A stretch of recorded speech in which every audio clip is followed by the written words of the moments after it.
welcome to this week's episode of the Peter Palmer podcast, where we attempt to read every issue of The Amazing Spider-Man week by week. My name is Mike, and with me, as always, is my co-host... Sammy! Hooray, we've made it to episode 13. Yes, 13. Correct? We were talking about this before, I think it's 13. The commentary track threw me off.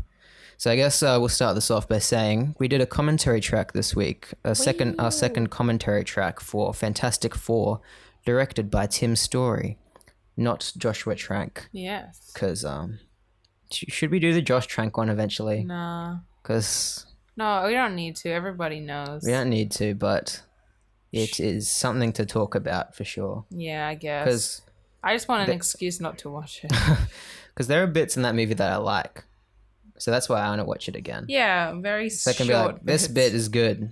Or this bit hints to this movie could have been good, but... Yeah. Because the first time I saw it, I gave it like a pass because I could see the bits where they were trying. And then the rest of the movie I just kind of ignored because I'm like, that's not what movies do. That's not the actual movie. Yeah. And you can tell which bits Josh Trank did and which bits the studio did. Not because of like the writing, but... You know Kate Mara? Yeah. She wears a wig in the reshoots. And why? Because she had shorter hair, like, by the time they went to do reshoots. So, like, the Josh Trank bit, she has, like, her proper hair. But once you notice her wig... That's why her hair looks dumb at the end. Yeah. Like, it's not even the same color as her actual hair. That's and, like, so the same, annoying. like, consistency. Yeah. Oh, my God. It's really funny. When you sent that clip to the chat, I was wondering why her hair looked like a wig. But... Yeah. The famous clip I mention every episode. Yeah, let's not mention it again. You know what Let's do it again. About. So at the end of the movie... No, I'm not going to do that again. So, Mike, what did you watch/read this week? Well, let me have a look. Well, I had it up, but it turned off. Oh, here you go.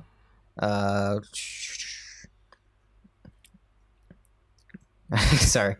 Let's talk about the movie we just watched. Yes, we just got back from. The Lego Movie. The Lego Movie 2. DOS, Part 2, the second part. The second part. In 3D. It wasn't in 3D, it wasn't but in 3D. that's okay. You can say I'm sure you can see it in 3D if you want. I don't think you need to. Yeah, we saw an early screening of it, which if you're in America, you're like, early screening? We get to see it for realsies. Which weird flex, but okay. Yeah, because school holidays in Australia, they're releasing it in March, like late March. Yeah. For Easter holidays. So we got, for some reason they did like super early screenings, like almost 2 months before movie comes out, which is cool. And we saw it. What do you think of Lego Movie, the second part? I really liked it. I'm a big fan of the first Lego Movie. I can't have an opinion on the Lego Batman movie. I still got to watch that. Yeah. But this makes me want to watch the Lego Batman movie all the more. Yeah, I reckon you'd like Lego Batman movie. I don't think it's as strong as these two ones. Oh, the Lego Batman movie. Yeah. But no, keep talking. No. I really enjoyed it. It was really fun. They had some cool little extra bits from the real world. I'm doing air quotations in this. They went into that way more. Yeah. Like off the bat. Yeah.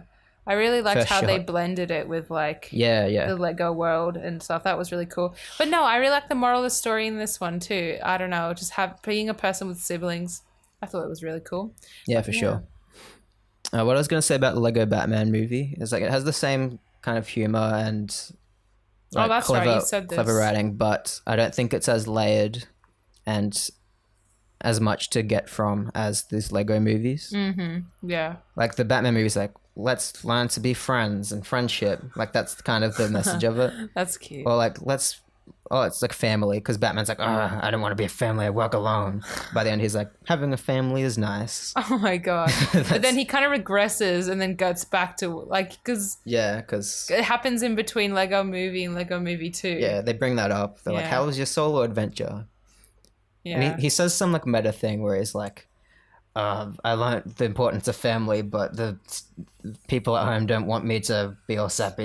This is against my character, yeah. Yeah, so he's like, I've gone back to my old ways just so that I can just, I don't know. It's off-brand for me to be like that, yeah. They made a lot of meta jokes, as Phil Lord and Chris Miller like to do. Yes.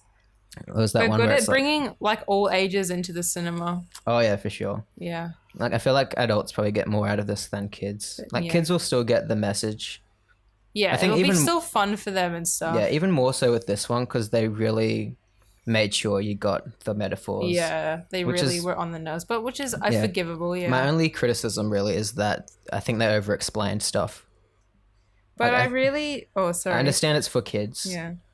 Well, like it's aimed at kids, but I think you could have got away with less explanations, especially towards the end, because they do this thing where they intercut between like real life and the Lego world, like throughout the film. And I think if they kept it like that and they had like a little scene to cap that off at the end, it would have been enough. But they go Yes. as far to like explain like what the terminologies Yeah. mean, which is pretty obvious. Like the what is it? The box of storage Suraj and yeah. and like the Armageddon. It was like in the first one, it was the vacuum cleaner. It was like the same kind of thing. You know, But, for kids, you got to do that extra bit of clarity. yeah. And it didn't detract from the film because it was the characters finding it out too. Yeah. Because the Lego people don't know the stuff that's happening in the real world. You know what I mean? Yeah, exactly. Yeah, they think it's just a little story happening to them. That's cute. I really liked how it was kind of like a musical. Like they had Yeah. a lot of songs in it. I thought that was cute. Good for That was marketing. But yeah, no. Yeah, if you like the first Lego movie, this one's just as clever and heartfelt and creatively told. Good cameos. Yeah, some good surprises too. Like they do that thing where they make it so obvious, like the foreshadowing so obvious that you think you know where it's going, and then they kind of double back on it. They got me on that one, to be honest. Yeah. They did a big old gotcha. I was like, yeah, just because I'm so familiar with Phil Lord and Chris Miller's like little misdirects, I was like, no, I think because they're making it so obvious, that means it is what's going to happen. yeah, exactly. Because I like that.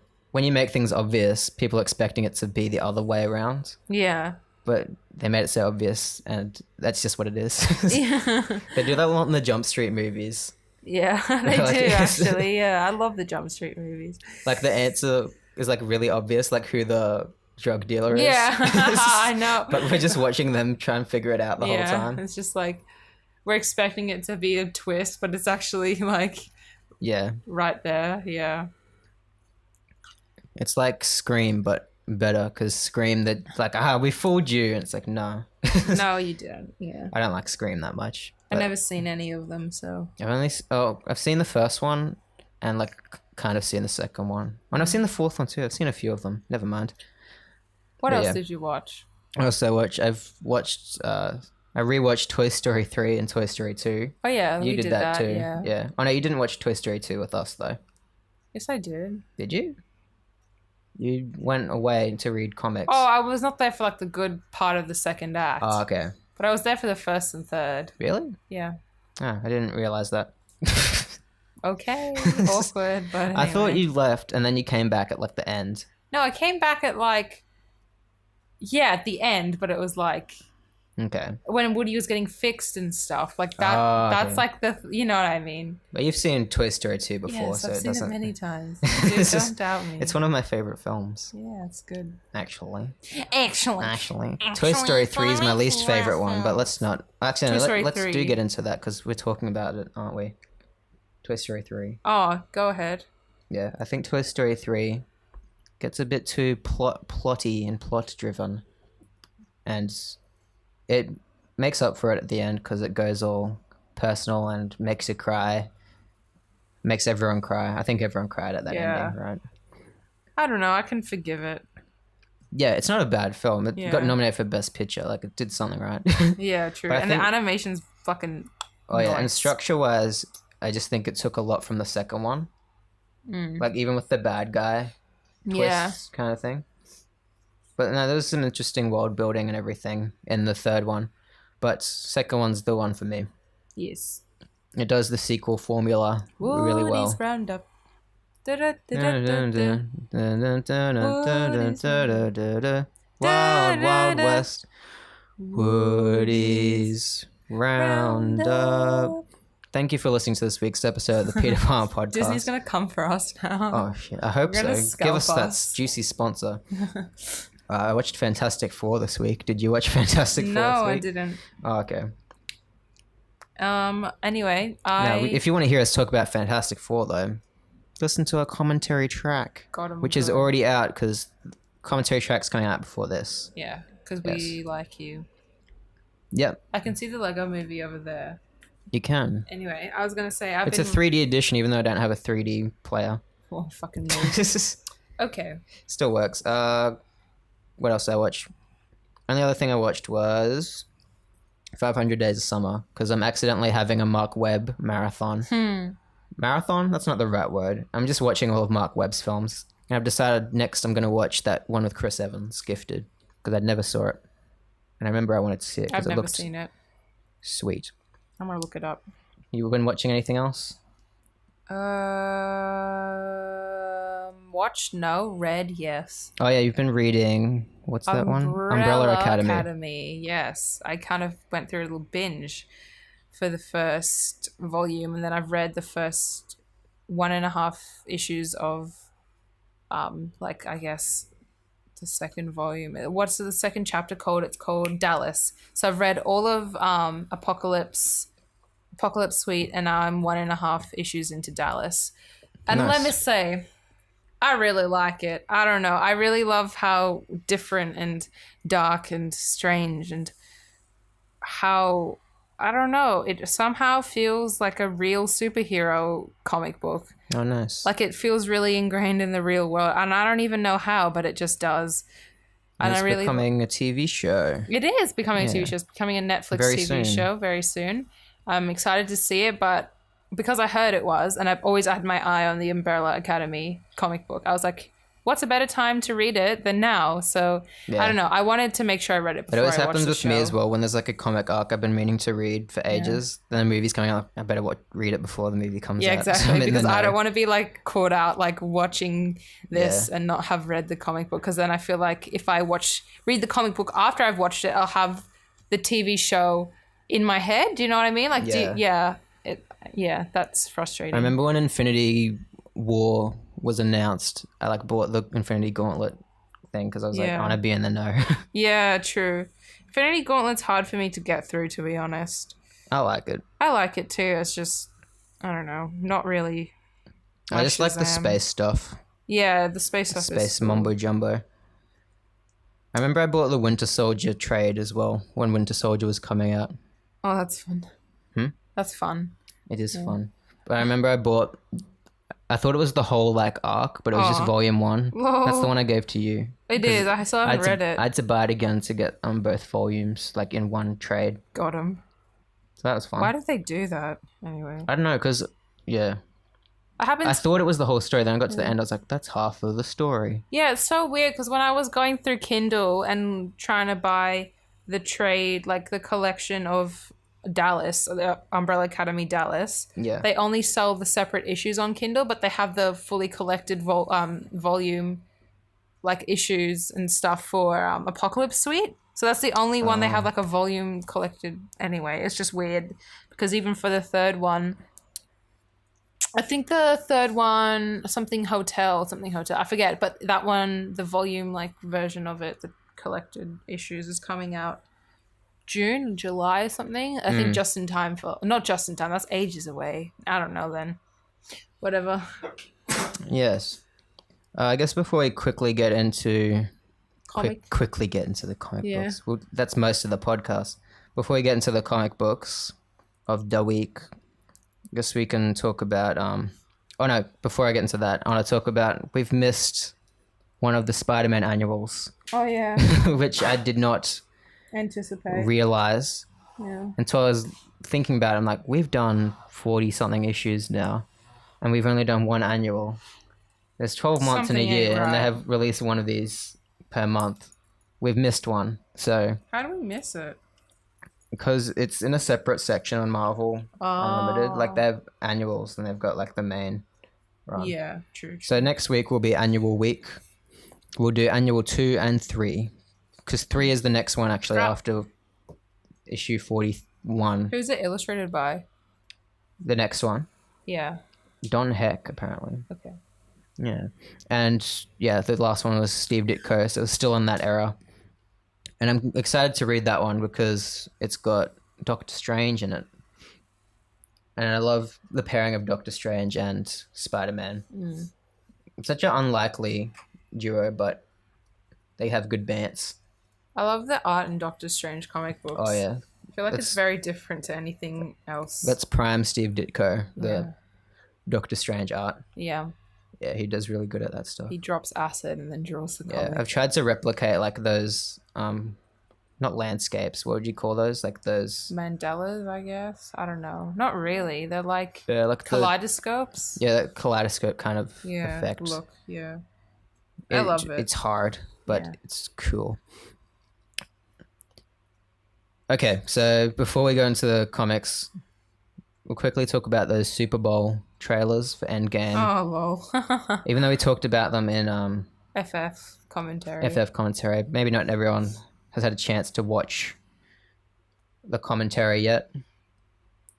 Because, if they don't have the film, they can't watch the commentary. Yeah. And maybe you just don't want to watch Fantastic Yeah, Four. and it's at the very end of the commentary as well, so you have to sit through the whole thing. Yeah. We talk about it through the credits, which is like a Yeah, use that's of true. time. But yeah, just quick thoughts on Endgame teaser. I liked it. I'm glad they're not showing much in these trailers at all. Yeah, it's good when they reveal just enough but not too much, which Yeah. I think they've gotten really good at in the MCU. Yeah, they know everyone's going to see it. Yeah. So they're like, I think the Russo brothers are like, we're hoping to give people a good experience and not. What do you think about it being a 3-hour movie? It's fine as long as it's not just overstuffed for no reason. Yeah. Which I'm sure they wouldn't do, but also I wouldn't put it past them to just be like, we're making this long. Exactly. Because we want to fit everything Milk it into for it. everything it's worth. Like, 3-hour movies are fine as long as each scene carries or progresses the plot forward and the characters. Like, I have this... I'm rule. usually not okay with long movies. Yeah, But true. in the right situation, I can be fine. Like Blade Runner 2049, I was on board for that whole thing. Yeah. I know a lot of people disagree. They were like, I don't like it. It's too long. And that's like fine. Blade Runner. I respect that. But I'm the person who hates long movies, and I could sit through that and enjoy all of it. So, Oh, yeah, for sure. Yeah. Well, what I was going to say is this thing with most movies that every scene needs to serve at least two purposes, a story purpose and a character purpose. Yeah. Very true. So, like, the character has to learn something and the plot has to progress. Progress forward. That's when it has the best momentum. Like, it's one thing I picked up on with Into the Spider-Verse a lot. Yeah. Because, like, there's bits where, at first, like, this isn't really progressing anything. Like, that little gag where he's climbing to the roof and he's preparing to jump. Then he goes back down the stairs. And then he goes back up. Yeah. I'm like, okay, it's serving a character purpose because he's learning to face his fears, and that's going to come back later when he eventually takes that leap of faith. Yeah. But it also progresses the plot because he breaks the goober. Yeah, that's the At the end thing. of the He scene, breaks it. Yeah. Two purposes. Yeah.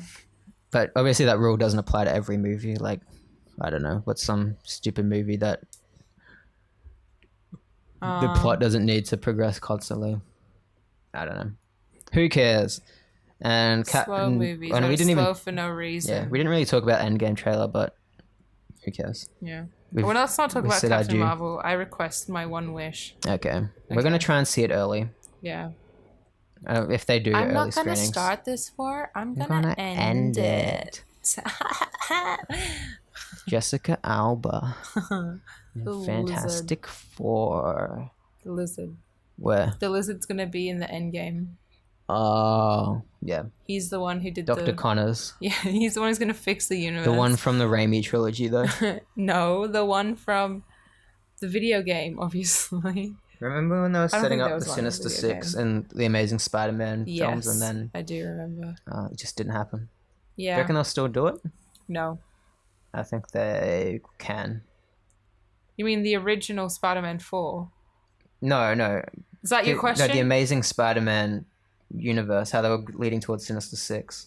You're gonna do another Amazing Spider-Man? No, but they'll still do the Sinister Six movie. Oh, okay. Sorry, that was just really weird context. Yeah, they will still do the Sinister. They can definitely. Because Yeah. they had it all ready, up and Yeah. ready to go. They can do it with Vulture, Scorpion, Mysterio. Then they can introduce Doc Ock, Goblin, and whoever the sixth one We will don't be. have a Harry in the MCU, don't we? No. Or an Osborns. I guess Ned's taking that place. The Gobby. He's gonna be. No, is he? Timothy Chalamet. Timothy. I say this Chalamet. every week as well. Oh, you do say this is an. Yeah. I'm being self-referential this week because I've noticed the flaws in this podcast. I've also noticed What I say flaws? No flaws. a lot. What do I And do? like. So if there's more gaps in my sentences this week, it's because I'm avoiding saying and like. Just say I've probably it, been dude. saying it anyway. No, it really bothers me. Like when I listen back to it, like half of the words it says like so yeah, it's not fun to listen to. So Just- like that's what you always say. Yeah, like so like you know that scene in Amazing Spider-Man where Andrew Garfield's trying to ask out Emma Stone. He's like, Oh, so yeah. do you want to like or we could do something else or yeah, he doesn't even say it, but he yeah, says like yeah. yeah, that's me, dude. No, it's not. It's Andrew Garfield. Oh, gee, look, I'll explain to you how metaphors work. You wish. When you're older. No. You wish. You wish. What does that mean? You just sneeze, Sammy. No. Yes. I Yes, and. sneezed at my butt. That was a fart. Oh. I never thought of it like that. Okay, let's continue. Cool. I've got the floor. Here you go. I was giving you the floor. That was me chewing in Minecraft. This comic I'm about to talk about was the one we're meant to talk about with Thomas. So that's how long ago I read this. And I haven't recapped it since then, so let's I'm hope. already bored. No, I'm sorry. Oh, okay. You're not saying and like enough. So like I read this issue back like when we were with Thomas. Oh, okay. Yeah. I always can't stop keep doing that that. Yeah. What issue is it? Issue 40. no 38. 38? Why am I reading? 39. So, Okay, I was like, why am I Sorry. reading 41 then? it's a good one. Let's get into it. What time are we at? Oh, we're doing good. We didn't have half an hour of bullshit at the start. It was only 20 minutes. Mm-hmm. Good guess of mine, right? Yeah. Okay. Well, I rounded it down because the start we're like blah blah blah blah blah blah blah blah blah blah. All right, you're going to make it even worse. Just continue. So, issue 39 Yeah. of the Amazing Yeah. Spider-Man. Yeah. I'm stalling time. Stop, while I don't do scroll, that. No, while I scroll to the Oh. start. Okay, I was going to say, like, do you want me to fall asleep at the wheel? no. At the wheel. Yeah. You're driving this podcast off the rails. Yeah, I am.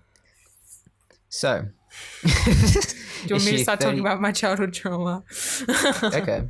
No. Welcome to this week's episode of the Peter Palmer podcast, where we attempt to go into Sammy's childhood traumas Week and by week. understand why she is the way she is. You don't need to. You just have to look at me. Look at me.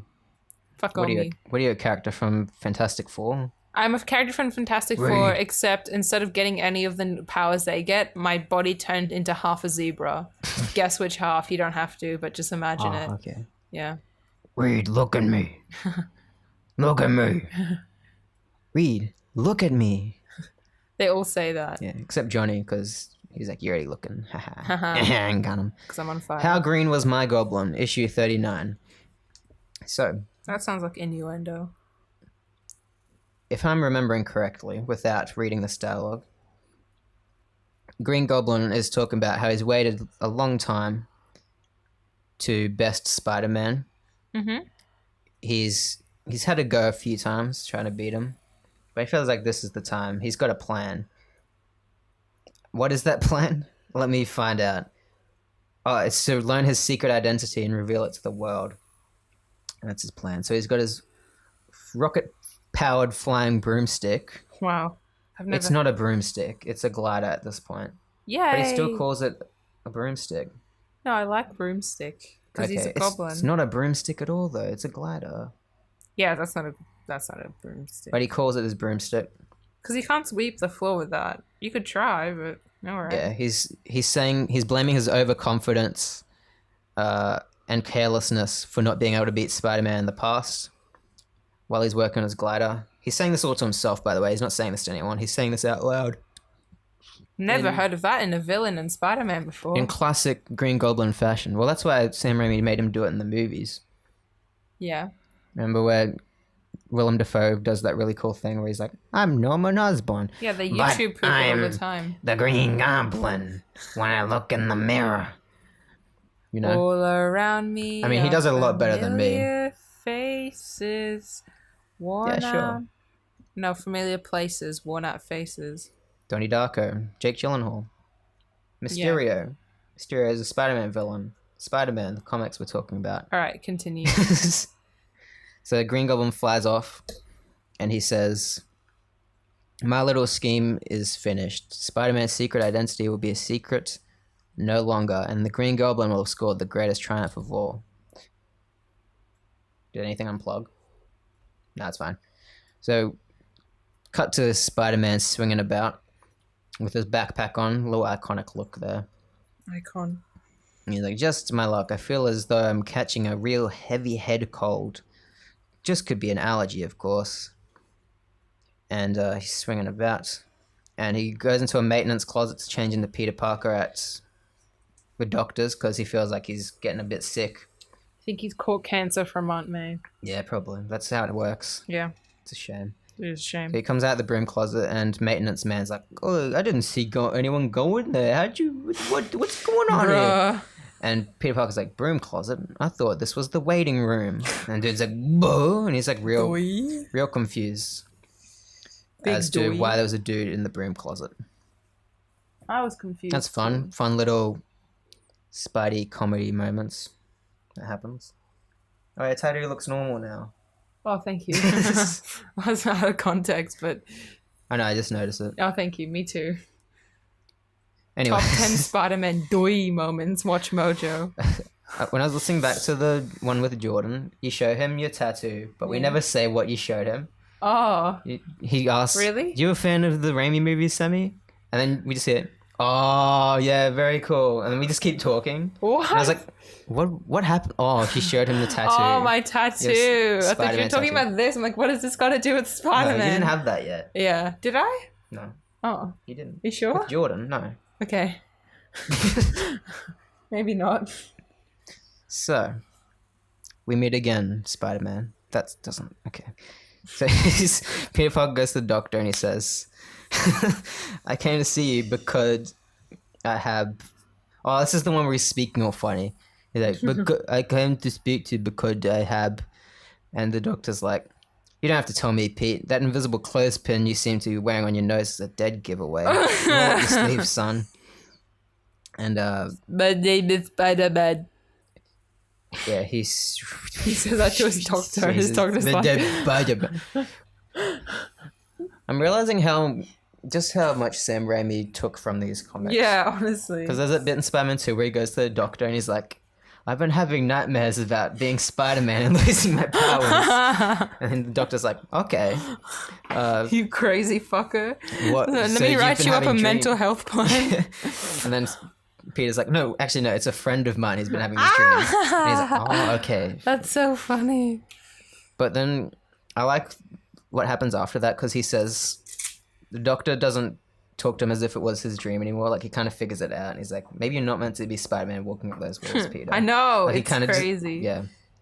He just, like, knows that he's Spider-Man. He just told his doctor that he's Spider-Man. Pretty much. So many people know in that movie. Yeah, or those movies.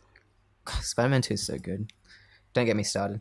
Fucking make a video essay about it, okay? And just shut up forever. I did 2 years ago. Oh, did you? It's got like 500 views. That's nice. It. My airplane one's got like 3K, which I'm like, that's pretty alright. No one cares about that, okay? No one cares about Airplane. No, I'm kidding, sorry. Have you seen Airplane? No. You should watch Airplane. What's Airplane? It's a comedy movie from the 80s. Oh, jeez, don't get me started. It's got Leslie Nielsen. That sounds terrible. Why is it terrible? Because the 80s. No, I'm kidding. Sorry. No, I'm just being. I'm just being. Seth MacFarlane steals from it all the time. It must be good. Okay, true.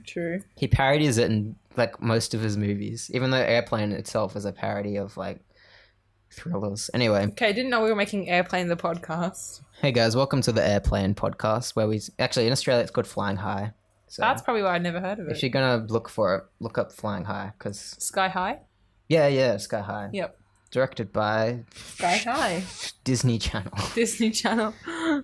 They just put it in an algorithm to like just make a random script out of all the scripts that they've made, and Sky High came out. Yeah. Sky High commentary. Anyone? Let us know. In the No. comments. Okay, stop. Continue. Yeah, I'm going to be coming with a second podcast, Yeah. which might allow for a Sky High episode.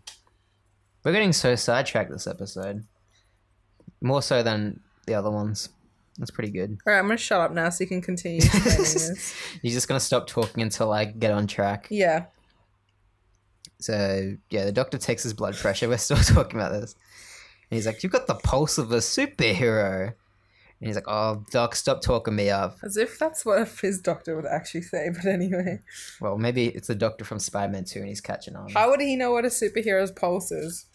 Because it's... I don't know, dude. Yeah, exactly. Maybe he's Iron Man's doctor, I don't know. But Iron Man doesn't have superpowers. Boom. But McDonald's. So it says finally, and the doctor says, "You've a whopper of a cold, son, but some antihistamine pills." Antihistamines. Antihistamines. Yep. And a B12 shot will have you good as new Well, again. is Spider-Man vegan? Yeah, he is. You ever seen him eat meat? No, I've seen him eat spiders though. Actually, Tobey Maguire's vegetarian. Did you know that? Yeah, I did. No. That's why I'm vegetarian, because I want to be an asshole like him. You want to be Tobey Maguire? Yeah. Fuck out of the way, I can't see. You seen that video? Yeah, no. Yeah, no. They always use it in YouTube boots for Spider-Man. Oh, then I've definitely seen it, but in a YouTube. I assume like it's from a paparazzi thing. He's like, "Fuck out of the way, I can't see." Anyways, this doctor says, "You'll be alright, dude." Oh no, that's not what he says at all. He says, "I wanted to talk to you. Luckily, you both lead quite peaceful lives, which is what your aunt needs more than anything else. I know you'll do all you can to keep her calm and unworried, because, you know, this is the doctor that... Yeah. The doctor that... the doctor that... Oh, I need to do it again. Instead, there's another noise. That's Sammy crying. Is this our worst episode? Continue. Can we name this one our worst episode? No, we've already done that, haven't we? Yeah. Episode 3 was We called have Our many Worst worst Episode. episodes. It's easier to name our worst episodes than it's to name our best. Retrospectively, what is our worst episode? Ooh. Can I just say the first 3? Of course you can. All 3 of the first 3. Yep. I can't listen back to them. I tried the other day. Yeah, Because no. I think those are the only ones I've never even attempted to listen really? back to. Because I was listening back to like just the end bit of each. Because I wanted to make a list of like the ones I said were my faves each week. So I can go back to them sometime. And yeah, they are... I understand why we don't have listeners. Let me just say. Let's just tell people new, like, in our new promotion, like, don't start at episode 1. Start at the latest one, and then watch. Let's call this episode 1. It'll be like comic books. You know how they like reboot. Yeah, and then they go back to the normal. Let's do it. Week. Let's actually. All right, everybody, welcome to the Publicity Peter Palmer episode 1. Oh, damn. What's happening here? Oh, I missed a panel. That's why that didn't make any sense. He's talking about how the operation weakens Aunt May a lot. And yeah, any sudden shocks could be fatal. Literally next panel, I'm Spider-Man Aunt May. I feel like I've gone through this before, but I think the same stuff just happens every week. Yeah, it really does. So Peter leaves all sad and walks through college, and Gwen notices this. And she's like, "There's Peter Parker. I remember..." What? Oh, she says, "Now remember, Flash. We all decided to act friendly to him now." And Flash is like, "Hey, Pete, how's it going? Seen anything at Harry Osborn?" But Peter's off all in his own little bubble. He's like, I never thought of this way before, but Aunt May's my only relative. If she's dead, look, I need to yawn and burp and sneeze at the same time. That's not what Peter says. That was me breaking character. Of course, because Of course. Peter Parker never does any bodily functions. I mean, he just Except went to the for doctor. squirting webs. Squirting webs? Yeah, in the Raimi trilogy. Oh, okay. Is that what happens? Yeah, I've never seen them before. Okay, keep going, please. Spider-Man. You know who's meant to have web shooters on that, but they cut it out? Why? I don't know. Because they thought they'd be unrealistic, but Oh they have my him shoot webs out of his God. wrists anyway. Alright, okay. I think the Peter Parker Spider-Man's a bit of a dumbass. Yeah. Only science he does in that is say 1, 2, 3 electron bolts. 1, 1 point. 1, 2, 3. 1, don't 2, think we're gonna 3. get through this episode. Electron bomb. 1, 2, 3. Are we gonna veto electron- this episode as well? No, let's not. Yeah. So yeah, Peter's We're only thinking doing about one Aunt May. comic this episode. Shit. What time was it? It's been like 10 minutes since we last checked. Alright, okay, it's fine. It's fine. Is it? Every other episode we'd only just be starting reading the comics, so Yeah. no one can see what I'm doing. Do you reckon we should start doing video versions of this podcast sometime? I think we should live stream it, like, try and... Yeah, I was thinking that too, like on YouTube, because you can Yeah. do the scheduled thing now and be like, what? Tune in this time to watch. But, what? What are you pointing at? Your hair? Yeah. Why? No reason. Keep going. Okay. Was that for the watchers at on home. the live stream? Yeah. Anyway, talk about your YouTube bullshit. I don't know. No, I'm talking about The Amazing Spider-Man 39. Okay, do that. People are then. going to think there's something wrong with us this episode. What's going on? We just watched the Lego movie. That's Everything is awesome. This song's Gonna get stuck inside your head. Wait, how's it go? Yeah, that's so ironic. This song's gonna get stuck inside your. What this should we song gonna do get with the stuck drunken inside sailor? your- What should we do with the drunken inside sailor? your head? So Peter's walking through college. And, yeah. It's been 2 weeks since I read this comic, alright? I don't remember what happened. But yeah, pretty much Gwen and Flash are like, oh, what's going on? He's giving us the cold shoulder, but Gwen's like, I think there's more to Peter than meets the eye. And Flash is like, nah, he's a dickhead. Then we see... Yeah, he's got a dick. That's what you don't see with your eye. What? When it gets dark outside. God. Okay, so we get I think this is our first little inkling of the Norman Osborn and Harry Osborn father-son relationship. Has this No. happened before? Yeah, in the Okay. not the Tinker, sorry, the Dr. Strom. Okay, so we're just continuing on from that. Fucking you Norman thought. Osborn drops off Harry at school. And Harry's like, there's something wrong, Dad. I didn't hear a word from you all the way here. And then Norman's like, there's nothing wrong. Do you want me to give you a speech on the way? Well, don't wonder. It costs a fortune to keep you in college. Just try thinking about your studies for once in a while, you idiot. You know, I'm something of a scientist myself. You know, I'm something of a scientist myself. And then Flash and Gwen wanna see this die. happen, and they're like, "Hey, Harry, what?" So they're saying something about Peter Parker. They're saying all bets are off on Peter Parker. He's been hopeless. And Gwen's like, "What's gone into Harry?" And Flash is like, "Holy smoke! Now he's making what?" None of these sentences make any sense to me right now. So Read I'm not them gonna out read then. Okay, holy smoke. Now he's making with the, I don't know, you're from Adam bit. That's the actual sentence. You're just going insane. Holy smoke. Now he's making with the, I don't know. What? Can You read it. I can't. Holy... What? Holy smoke! Now he's making with the I don't know bit. What?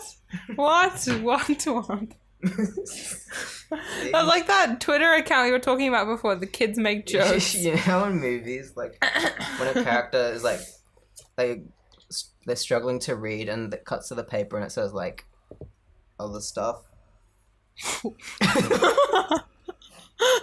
No, like in 21 Jump Street when Channing Tatum's reading the test. In movies, it just happens in 21 Jump Street. And he reads it and it says, "You're stupid." Oh, fuck off. That's just like, yeah, I know what you're talking about. Yeah, that's what that felt like, but it actually is what it says. Okay. Oh my god. I think this is... Okay, I'm not going to say. I was going to say, this is worse than the episode we retconned. No, we're not talking. This is not. Let us know if this is enjoyable to listen to, Thomas. It's enjoyable He's the only one that he's the only one that fucking listens. Thomas, Jordan. I doubt Thomas listens after. Nathan used to listen. I don't know if he still does. My friend from high school. Okay. Well. Yeah. So Flash, after he says that stupid sentence that didn't make any sense, he says, we better put Parker in quarantine. Let's turn it into a bit of an epidemic. And Harry says, if he's in trouble... What? No, he's thinking this. If he's in trouble, he needs anything. Why won't he tell me? I'm only... Oh my god, I can't read.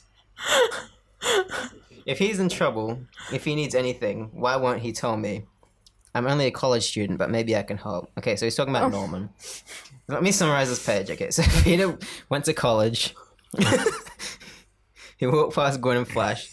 Gwen and Flash, like, something's going into Peter. I don't know what's going on. Then Norman drops off Harry and pretty much says, you're a disappointment, Harry. You're an idiot. And now Harry's all, like, sad and about himself because he's disappointed his father. But he's because... But he empathizes with his father because he's like, he's done so much for me and I wish I could give back to him. He's probably just under a lot of stress. Where's his mom in the comic? We now? We might find out later. Is she always dead? Because No. everything I've seen that she's alive for a bit in Ultimate Spider-Man. I never watched Ultimate. No, the comics. Oh, the comics. Oh, yeah. Only for like a second, Green Goblin kills her. Literally, you don't even see her. She's like... Yeah. She's mentioned, but I don't consider that her being like a character. Yeah, fair. But she's alive in it for a bit before she dies. Yeah, but her whole purpose is to die in that run. The only reason why she exists is to die. So like fucking Harry can be like, I died, my mom I mean, died. I guess that's why Gwen was an Amazing Spider-Man too, am I right?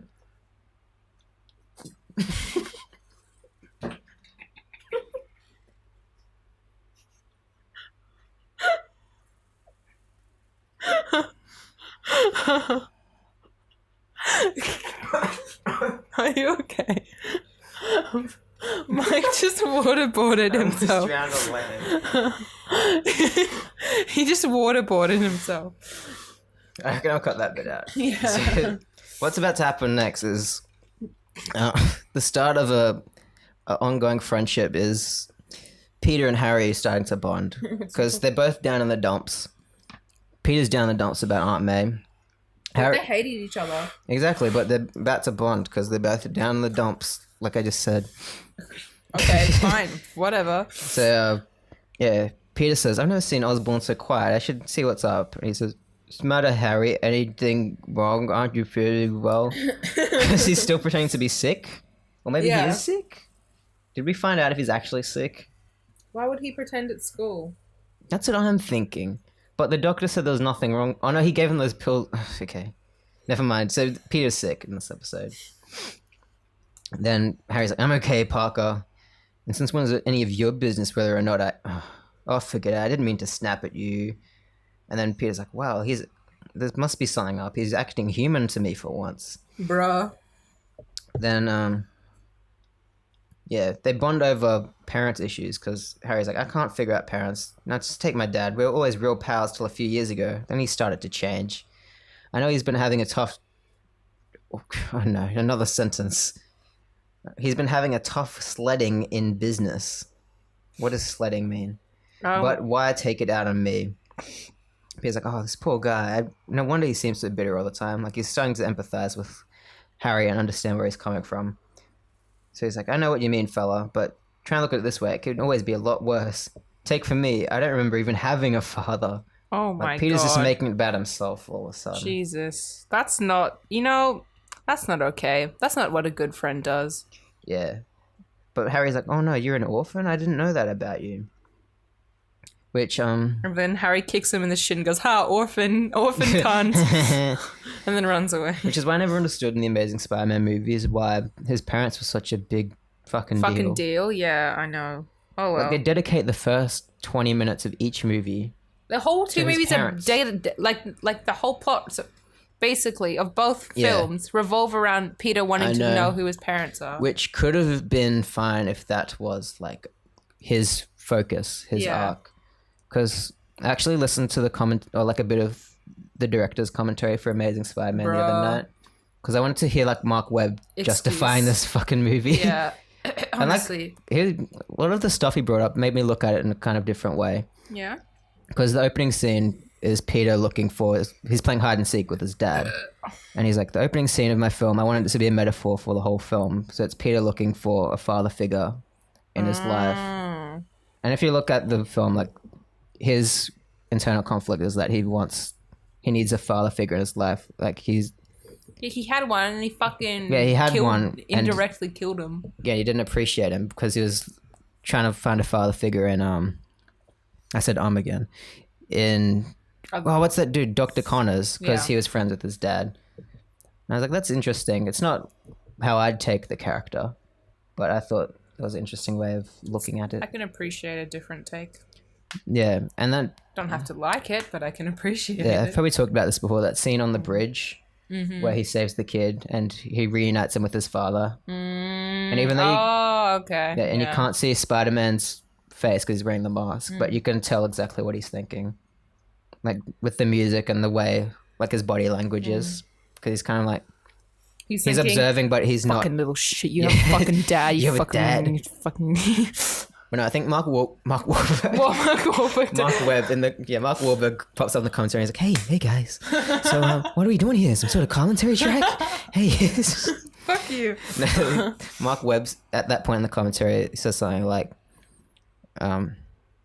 he's given that kid something that he will never have again, or that Peter will never have again. When he it gets realizes dark that. outside. Like, that's his with great power comes great responsibility moment in that movie. Yeah. Because it doesn't happen the same way it does in the books. Mark Webb had to be different. Yeah. Dude. Okay, I'm gonna go off because his last name's I'm gonna Webb. go off on another mini tangent because, like I said, I watched 500 Days of Summer again last night, and just watching that, I was like, imagine if we got a Spider-Man movie that good. Have you seen that movie before, actually? Yeah. With Zoe Deschanel and JGL. Yeah. And I was also imagining. It's all about manic pixie dream girl. Yeah, but it's a deconstruction of that. Like, yeah, it is. He sees her as like the manic pixie dream girl, but she's just a person. She's just literally a person. Yeah.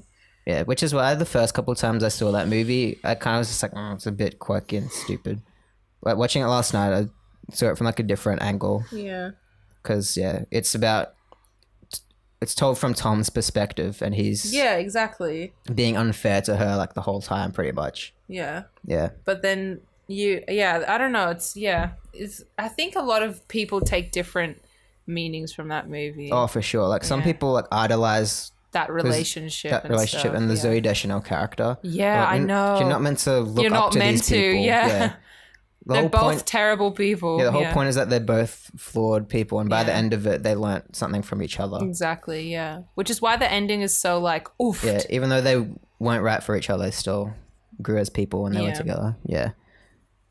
So anyways, why couldn't Amazing Spider-Man be that good?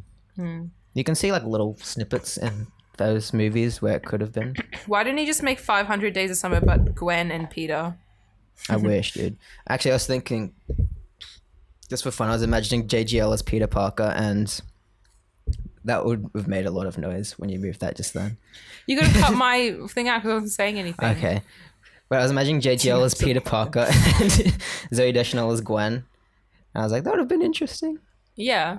Because the way JGL dresses in that movie is like Peter Parker in these 60s comics. Like, he wears the little vest and like tie. when he's saying like he looks like Peter Parker. And if Aww. Zoe Deschanel had blonde hair, she would have looked like Gwen Stacy. And wore purple boots and a mini skirt. Yeah. Once upon a time, JGL could have been a good Peter. But now he's old. Anyways. OLD old. He is. He's like. Do you reckon Toby would have late hated him 30s. if he was Peter Parker instead of him? Because aren't they friends? Who? JGL and Toby. Yeah, Maguire. Oh, I don't know. Hold on, I'm just gonna check if this. Okay. I didn't check how much space it has on the card beforehand, so I'm just checking to see if it's turning off. Anyways, back to the comic. Peter and Harry are bonding, and how'd the apple sticker end up there? Anyways, they're bonding, and Gwen notices this, and she's like, if Peter Parker becomes one of our crowd, it might just be wonderful for me. Because she wants to get in with that Peter Parker. She wants to get in. Into the Spider-Verse. That's where she wants to go, dude. Bum, bum, bum, bum, dun, dun, dun, dun, dun, dun. That's not a real song. So then Flash sees this as well, Ezra Miller, and he says, Parker's a funny guy. After all the needling he's taken from me, he's talking to Harry like a Dutch uncle.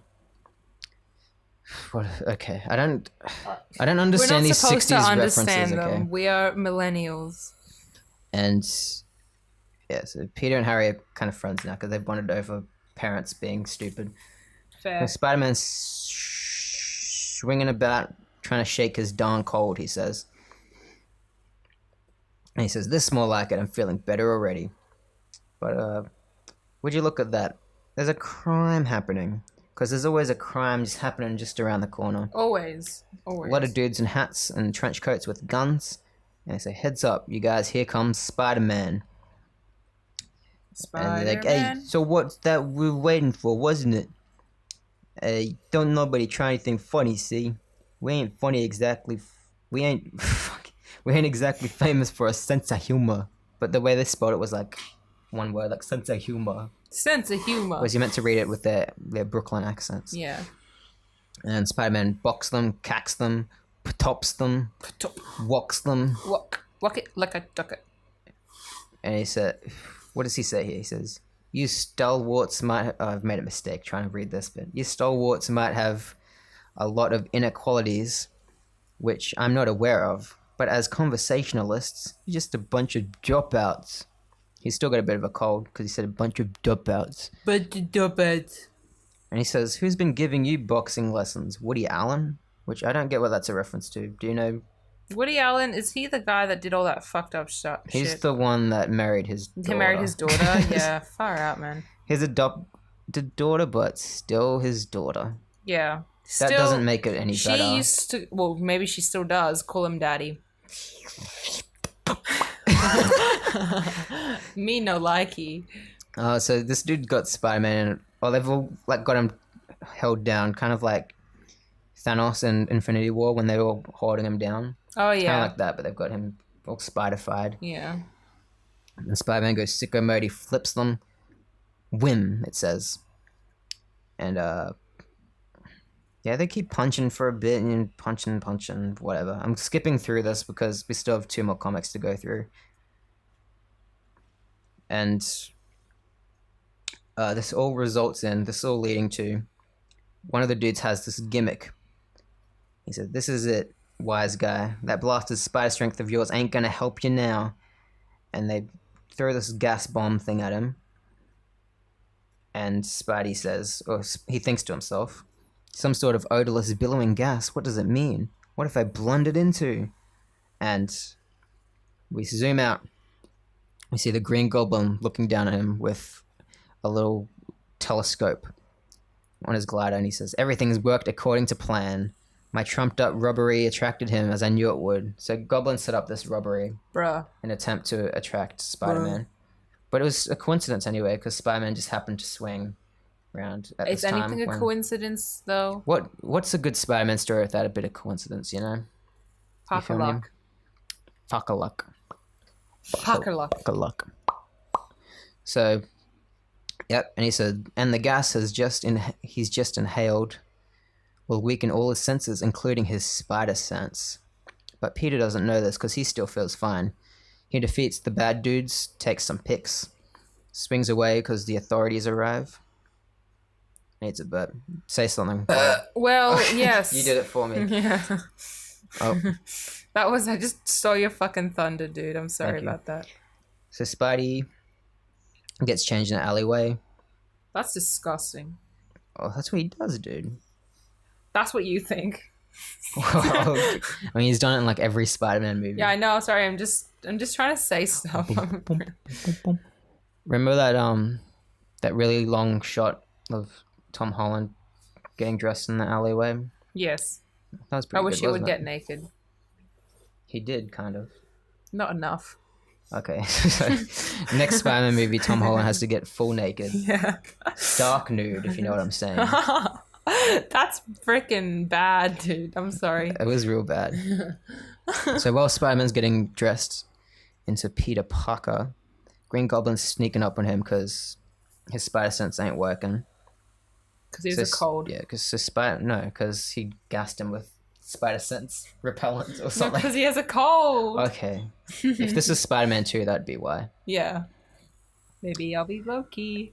And Spider-Man's like, I could have sworn I heard a rustling above me, as if some big bird was flying by. But my spider sense didn't tingle, so it must be alright. Then he heads on home. He's walking home. Goblin's chasing.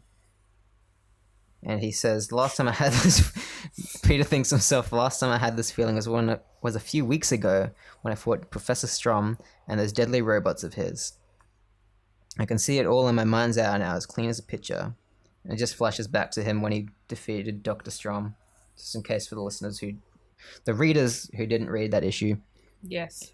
And Stanley's like, if you're a loyal Spider-Man fan, you would remember this anyways, but I'm just, yeah.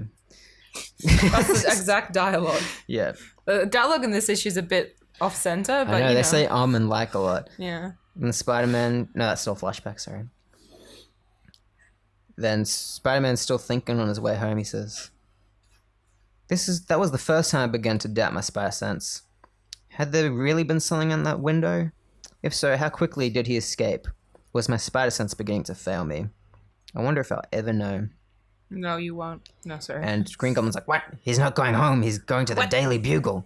Well, no matter what, I can afford to wait. So Goblin's just chilling out outside. Well, Peter goes in. He sees Ned Leeds. Ned Leeds is like, oh, hey, Parker. I was trying to get some info on Betty's whereabouts. And yeah, he apologizes for Parker for snapping at him. Because that happened last issue, I'm pretty sure. Yeah, that did. That was an awkward fucking... And Peter's like, first Harry Osborn was being nice to me, now Ned Leeds. Next thing you know, Jameson himself will blow me a kiss. Aww. Oh, haha, got him. God. Yeah, and Peter's like, I hope you do find her, Ned, and when you do, don't worry about me. As of now, Peter Parker is out of your race. You're on your own. And Ned's like, I never understand what came between you and Betty Brant, Pete, but I appreciate you letting me know where you stand. So yeah, then Jameson's like, Parker, I want to see you. How many times do I have to tell you this is a newspaper office, not a campus hangout? If you haven't got any photos for me, get lost. Bruh. And Parker says, funny you should mention that, JJ. I just happen to have an exclusive series of pics showing Spider-Man with a gang of hold-up hoods he captured. And he shows him the pics, and Jameson says, not bad, not good. Maybe, Sounds like but something not bad. Jameson would say. How do you happen to be on the scene to get these good shots? And Peter's like, Mr. Jameson, remember our bug and... Mr. Jameson. Honey. And he says, ask me no questions. I tell you no lies. Ask me no questions, I will tell you no lies. I'm not asking for a miracle. Ooh, ooh, ooh. That's not that song, is it? No. But that's okay. You tried. And Jameson's like, okay, whatever. As long as these pics I can use, I'll send you the check next week. And Peter's like, wait. And Peter says... Sorry. I'm sorry. Then... Shit. Peter This is like says, one of these first episodes. Yeah. We're regressing to our old ways. Well, I guess it is episode 1. Yeah. It is. Peter says. I'm trying to figure that out. Me. No So, punk guys, what'd kid you do holds this up weekend? J. Jonah Jameson. You can have your. I worked and. Oh, okay. All right, good. We're good. Oh, I missed a bit. Yay! Peter says, "Fine, I'll keep the photos then. If you're not gonna send me the check." And Jameson's like, "Fine, you can keep your crummy photos." And Jesus Christ. I'm scared. I'll just read it word for word. But just because I like you too much to let them turn you down, because he tells them to go to another newspaper publisher with them. He says, "I'll take them off your hands, and here's your blasted money. Now get out of here before I come to my senses." And Peter's like, "Haha, I did it. I got check, whatever." Okay, we're almost at the end of the issue. Spider-Man's walking on his way home. Goblin was still waiting outside with a little, he's got a little device. Oh, it's just a shotgun mic. He's got a little... There's no shotgun. He just got a little device, a fucking shotgun. No, a shotgun mic. Yeah. With phone. Yes, I know. Yeah. Because he says, with my shotgun mic, I'll be able to hear everything he says. And he's like, oh, I just heard him call himself Peter Parker. Now I know his name. And Peter walks him home. He's about to go inside. And he's like, all I need is a good night's sleep. I'm probably just overtired from all my studying and web swinging. But I can't wait to see Aunt May's face when I give her this check. I just wish it could be more. And then... You activated my Google. Did I? Yeah. What did I say? I don't know. Just... Okay, Google. Speak now if ever hold your peace. So... Oh, what does it say? It says... It's giving me the definition of that phrase. What does it mean? Speak now, forever hold your peace is a phrase that has been taken from certain ceremony and is now used in everyday language. This phrase is often, but not always, included in today's marriage ceremonies as a formality. There you go. We're over an hour. How'd that happen? What? I'm still on the first comic. Oh. Even when we go like long, we're past the first comic by an hour. Oh. You're so disappointed. Yeah, I am. I'm sorry. No, it's okay. It's not your fault. It's the viewers. It's the viewers' fault. Yeah, let's just blame the viewers. Yeah, they'll love that. The only reason to keep doing it. Yeah. That's not true. We have a good time. So, yeah, Peter Parker is about to go inside. And Green Goblin says, "No need to go inside, Parker. I'll just have to go after you and drag you out again if you do." He's like, that voice... I'd recognize that anywhere. The Green Goblin. You found me. And Green Goblin's like, surprise, correct. Yippee. He doesn't say any of that. Yippee. He says yippee. Correct, Parker. Your web-slinging masquerade is finally finished. And so... and so are you, Spider-Man. I thought he was asking a question. And so are you? So are you Spider-Man? So are you Spider-Man? That's what I thought it was. But he said, and so are you, Spider-Man. Also makes sense, but you know. But he knows he's Spider-Man because he followed him all the way home. Yeah, but he could also just be double checking. Yeah, true. So they're standing out on the front lawn. And Goblin's like, I waited so long for this moment, but it was worth it. It was worth everything. And Peter Parker's like, I've got to defeat him somehow now. I can't let anyone escape with my secret identity. So he's pretty much planning to kill him. Good. Because how else would you defeat him and not have him remember? Kill him? Unless something happens at the end of the next issue where Goblin doesn't remember. How would we know about that? How could we ever know? Mm. Tune in next... No. So... God. Oh my fucking God. What should I name this episode? Mike has an existential crisis. Is Mike? Shotgun Mike. Yeah, that's what it's called. So Spidey and Green Goblin start to fight. Why are you laughing? Because I think the viewers should choose what this episode's called. We'll do a poll. Yeah, on Twitter. So, okay. Remember when we got good at doing this and now we're not good at anymore? I mean, What? I can What are only you speak for saying? myself You're because I'm the only one who's done a comic this week. I think I'm out of whack because I didn't do one last week. yeah. What? Yes, we did. I didn't. Remember? I didn't read Oh, a comic. you didn't. Yeah. Yeah. So Okay. this is gonna have a lot of editing in it.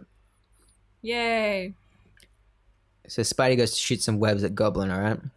And get this. He's not wearing his web shooters. He took them off because he got changed. Caught him. And what does the Goblin do? He gasses him with some smoke on his glider. And Goblin says, "The great Spider-Man, nothing more than a pathetic stripling." What is that? I don't know. Stripling? I still don't know what that means. And he says, "It's almost an insult to my own great powers for me to battle one as outclassed as you are."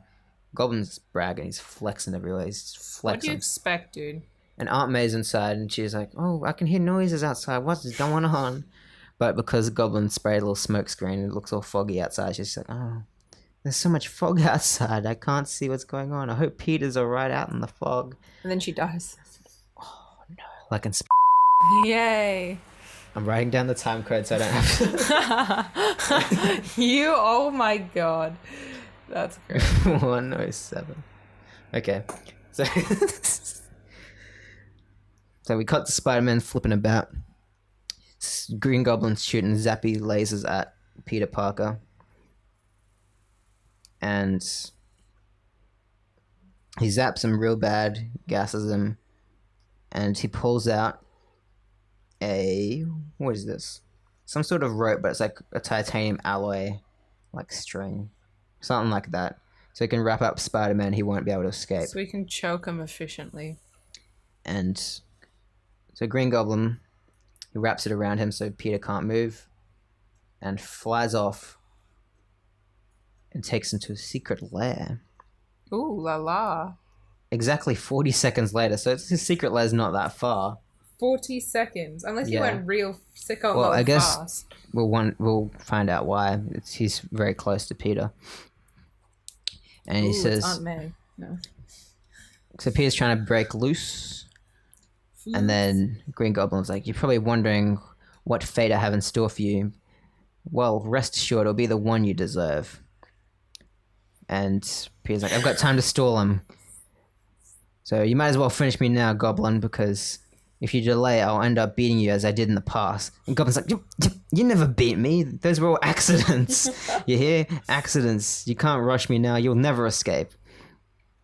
And then Peter's like, "That's it. Keep talking. Keep bragging. Just so I can get myself out of these little ropes."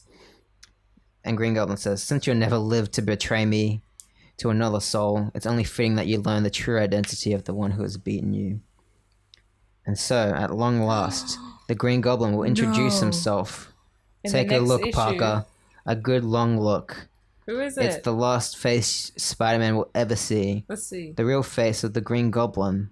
Who The is it? face of Norman Osborn. What? Bum, bum. And Peter says, "That name, of course. You're related to my own classmate. You're Harry Osborn's father." Bum, bum, bum. And that's the end of issue 39. I got there eventually. You proud?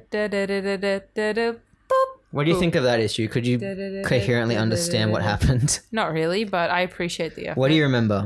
I remember that Norman Osborn is Green Goblin, Okay. and Spider-Man So had the a head very cold. last thing I said. And Spider-Man had a head cold. Yeah, so summary for those at home that The zoned out, TLDR. as you rightfully should have. Spider-Man was having a bit of a cold. He went to the doctors. He found out from the doctor that Aunt May is on her last legs because any shock to her could be fatal.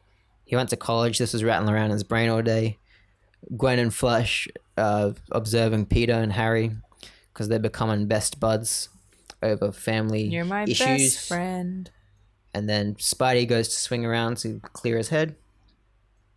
Runs into a crime, which is set up by the Green Goblin so he could follow him home and gas him and find out his true identity, which he did. They had a fight in front of Aunt May's house.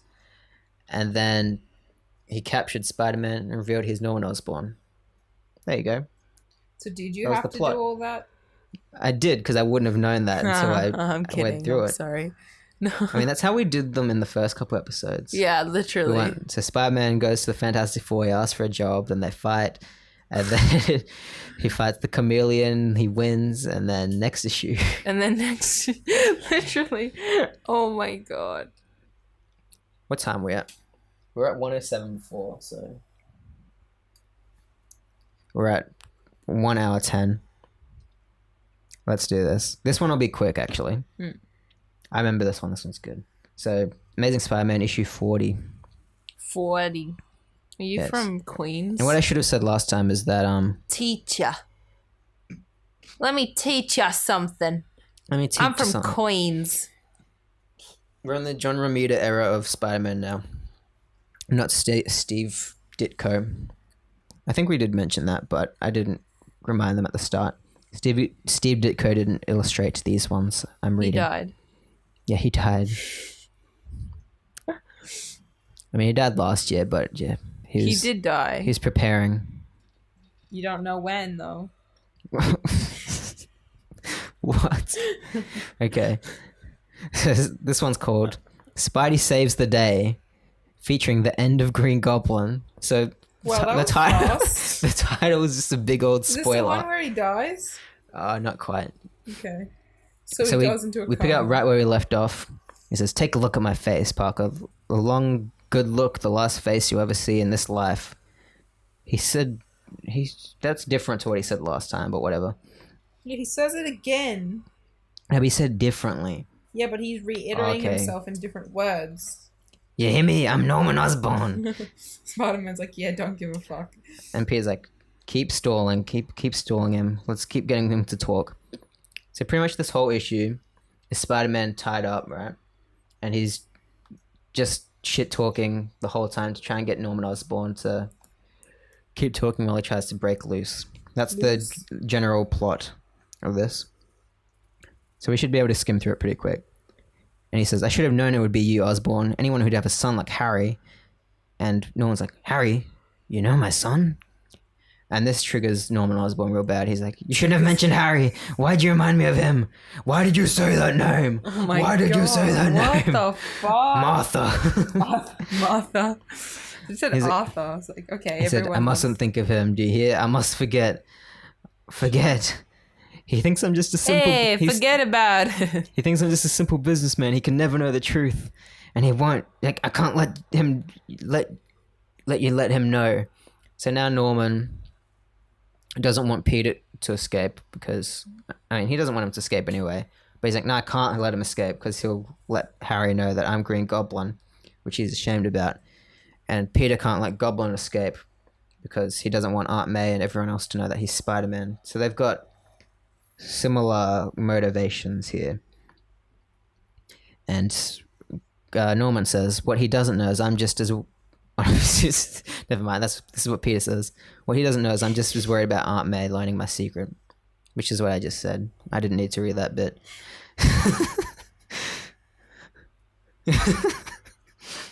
I didn't know that's what he was going to say there, right? I was going off memory. So Norman Osborn says, "But enough talk. I must find the most suitable manner of ending your interference forever." So Norman Osborn planned this out, but not good enough that he knows what he's doing. He's still figuring out how he's going to kill Spider-Man. Really? Yeah.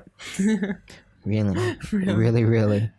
Would you say he's something of a scientist himself? I think he would. Yeah. So Peter's saying, "I think the quails are loosening. All I need is some time." He says, "Great work, Gobby. You'll make a real celebrity out of your That's son, funny Harry. to all the Australians out there. And not every fella can have a murderer in their family." Oofed, big oofed. And no one's like, "I warned you, don't mention Harry. Stop talking about Harry." Jeez, what a fucking pedantic asshole. And Peter says, "You're not fooling me. You don't give a hoot about Harry. He told me so himself. Oh! He told me how you've changed towards him in these past few years."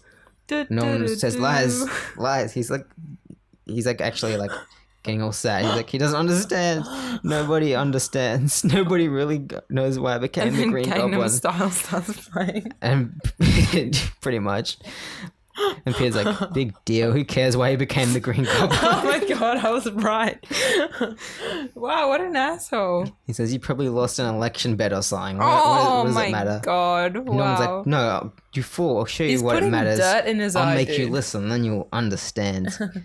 Peter's like, good, it's working. He's about to explain his backstory. Oh my god. He's trying to get him to monologue.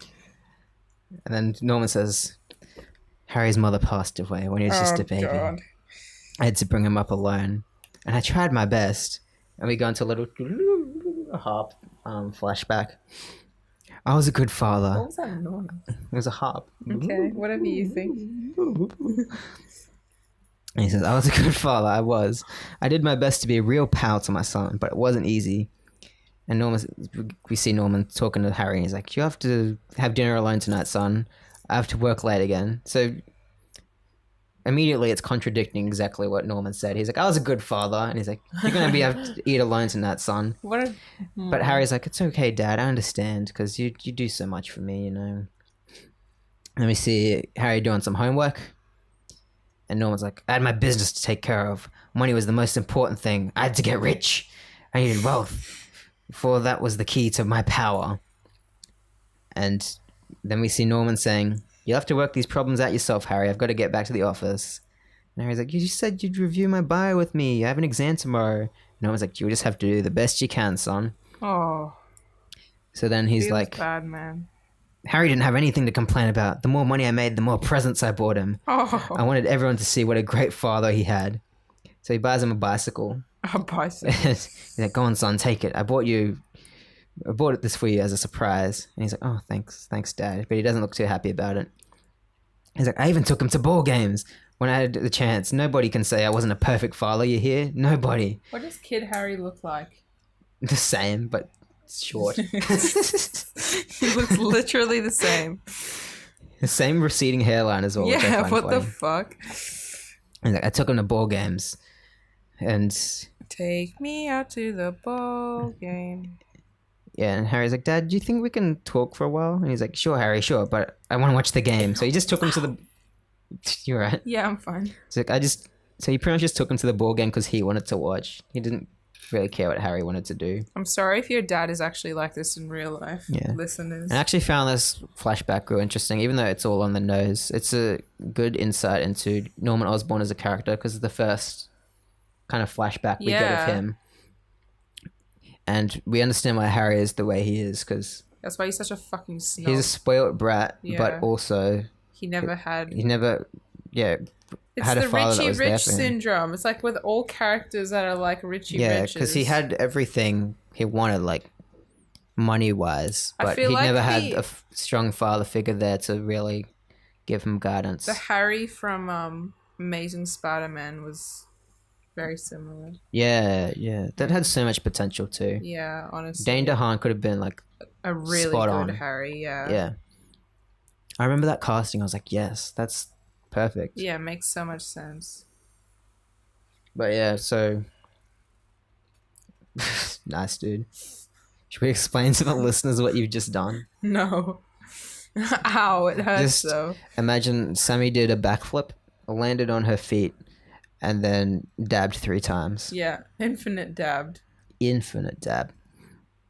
Okay. So, yeah, what was I about to say? Yeah, Norman Osborn thinks he's been a good father, but everything in those flashbacks said otherwise.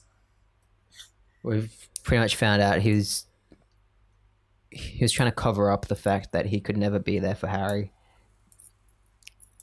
And then we see It's relatable. Parker's like, he's so hooked. Wait, that's not what he says. He says, his story has me hooked now. I still can't figure out what made him become the Green Goblin, though. Yeah, no. He's just talking. He's just trying to get fucking Spider-Man to feel sympathy for him. He hasn't said anything yet. He's just like, I'm a good dad, trust me. So then Norman is like, how could I expect Harry to understand how hard I had to work in order to achieve success? Then we flash to, I had to be ruthless in business. I had to let no one stand in my way, not even my partner, Dr. Strom. Oh! Then we here see how go. he screwed over Dr. Strom. Yes. He's like, Osborn, we're partners. You can't do this to me. You can't do this to me. You can't do this to me. You know how much I sacrificed? That's pretty much what Norman Osborn's doing right now. Yeah. He's like, I've sacrificed so much to be a good father. But yeah, we see how Norman Osborn screwed Strom out of his own projects, and he put charges against him. Wow, that's heavy, dude. Yeah, this is the motivation for Strom. So because he screwed over Dr. Strom, this is like what led into him escaping jail and doing that shit he did in the last issue. Yeah, I do remember. Yeah. The robot boys. Yeah, so this is what led into that. Yep. He got put into jail for no reason. And he's like, when I come out, I'm going to get you, Norman. And then he did. He did try. Yeah, so Peter's like, so that's why Dr. Strom tried to kill you with that robot of his, and that's why you resented Spider-Man's help.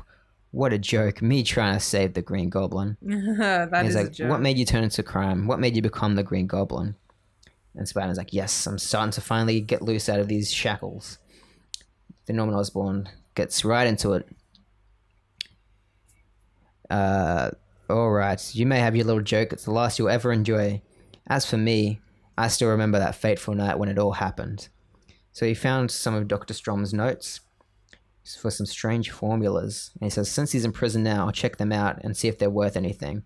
I'll be able to cash in on them. But Harry comes in and he says, Dad, it's parents' night at my school. We should all be there by now. But Norman's like, forget it, son. I can't make it. You go on ahead. Maybe I'll get there before it's over. So he starts making the little goblin juice. And he says, the solution, it's turning green. But why? What does it mean? What does it mean? It's beginning to bubble, to froth. Bubbling. And that sound, it's steaming. Then something explodes. And Norman Osborn gets put in hospital. And Harry goes to visit him. He says, poor Dad, it's all my fault. He must have been overworked and tired trying to support me. Oh, So Harry keeps blaming himself. No. And he goes inside, and Norman just snaps at him. He says, go downstairs and call a taxi. And don't get that hangdog look off your face. Oh. I'll get that hangdog look off your face. It bothers me. How did someone like What me an ever have a asshole. sniveling weakling of a son like you? Oh my god, that's terrible. But Harry's still like, Dad, what's wrong? Why are you angry at me? What have I done? Norman's like, you haven't done anything. That's the problem. Oh. You're a spineless jellyfish like everyone else. Stop. Willem I Dafoe can't really take nailed this. like this character, hey? Yeah. Like there's bits in that movie where it's just like that. Yeah. But then directly after, like James Franco's like, my dad's the best man there ever lived, okay? Yeah. If I grow up, I want to be half the man he is. So yeah, they really got that They dynamic really, down pat. yeah, nailed it. Like remember that bit where he pretty much calls Mary Jane a bitch? And Yes. then Harry comes back in and defends his dad. Yeah. He's like, hey, don't talk about like that about my father. Mary Jane's like, he just called me a bitch, you idiot. Yeah.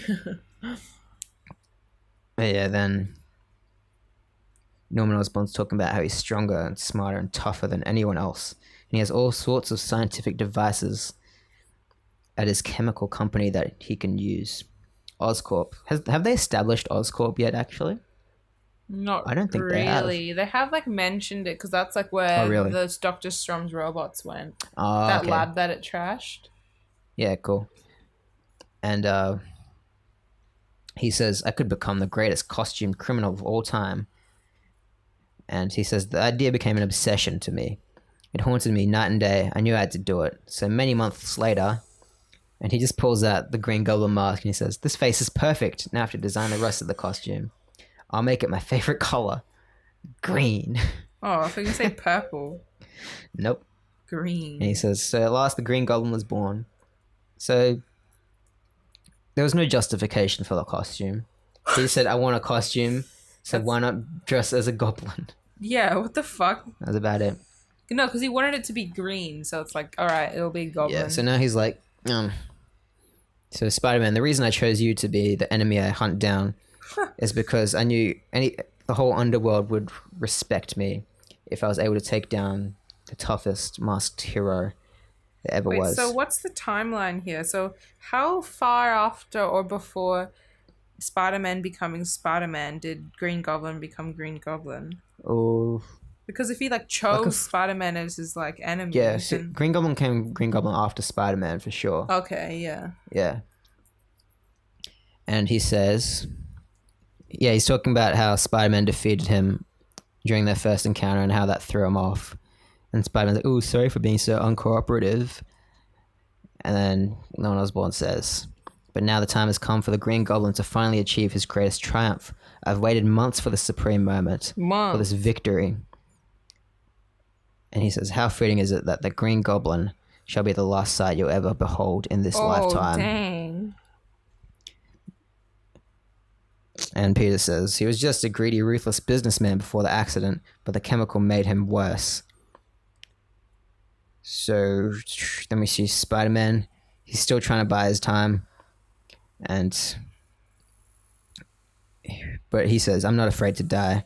I've faced the Grim Reaper too many times in the past, but never to see Betty Brant again. Never to be able to explain to Aunt May."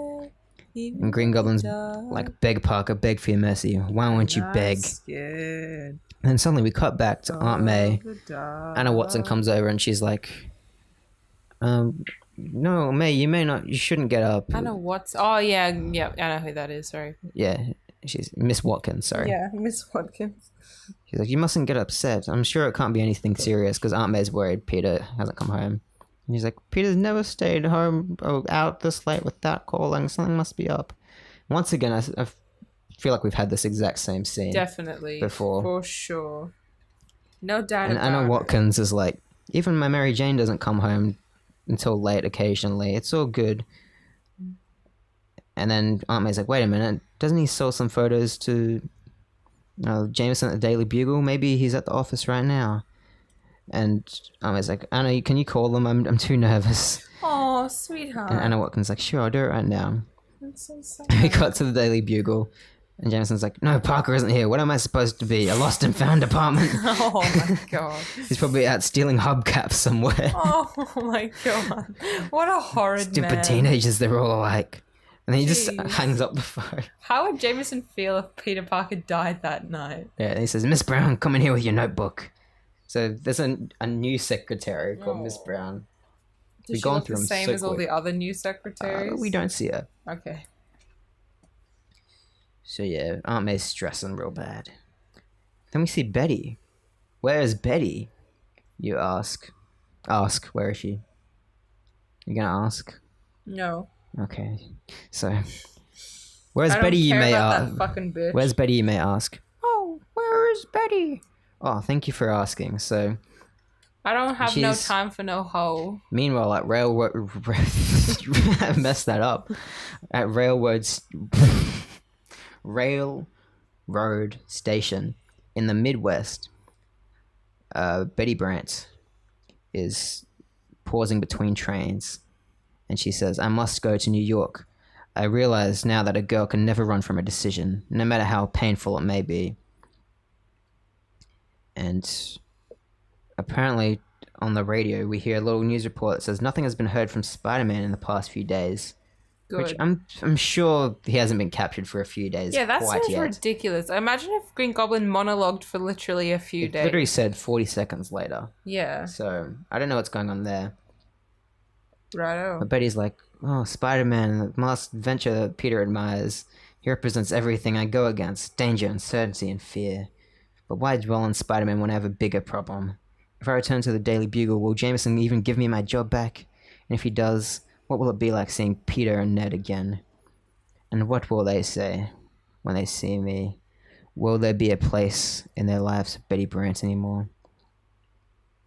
And then she starts That thinking, feels why bad, does man. the vision of Spider-Man keep appearing in my brain? When I think of all the times I've seen Spider-Man, spoken to him, and yet he's an enigma. He could be anybody, even someone I know. And all aboard the train. So Betty goes on the train. She says, "Perhaps when I return to New York and see Peter again, I'll be able to forget Spider-Man forever." Does not make any sense, because she was just talking about how every time she thinks of Peter, thinks of Spider-Man. Whatever. So Stanley's breaking the little fourth wall here. He says, "As you probably guessed by now, the pages you just read are a typical Marvel device for bringing new readers up to date as painlessly as possible. Oh. We just didn't want you to think you'd picked up a romance book by mistake. But now, face front, it'll be web spinning time before you know it. I love how he's just like, yeah, we just put that bit in so people can be up to speed. Yeah, he literally has to explain himself. He's like, okay. Oh my god. Now back to our regular program. Goblin's like, you think you can rob me of my satisfaction by sitting there with your eyes closed? Well, it won't work. And Peter's like, you're a washout. I beat you every time we fought before, and I'll beat you again. And Goblin's flustered again. He's like, no, you lied. You never beat me ever. I'll prove to you.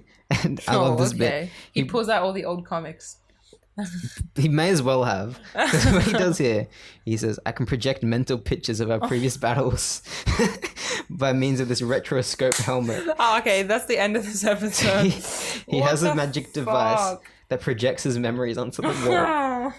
That's where Black Mirror got the idea from. Pretty much. And he says, look, I'm sure you remember this. This is when the first time we fought, when I used the enforcers to help me. And it says Spider-Man issue 14. And then we see Spider-Man punching them up. And he says... This stupid plot device is just an excuse for having an advertisement in the comic book. Advertisement for comics you can't buy anymore, though. Oh, true. Yeah. They wouldn't have been able to buy. There was no eBay. Yeah. I forget Only about in that. garage sales. I forget about it. Hey, forget about it. Then Peter's like, what does this prove? Can't you see I'm beating them all like real easy? And Goblin's like, no, you didn't beat me. The battle taught me a lesson, you see. It taught me that no one can do my fighting for me. No one is as great as the Green Goblin. Peter's like, oh, is that so? Just cut these steel coils from my wrists and it'll be the Goblin's last gobble. Gobble, and Goblin's like, gobble. never. You had your chance. You muffed it. What? And he's like, okay, now look at this one.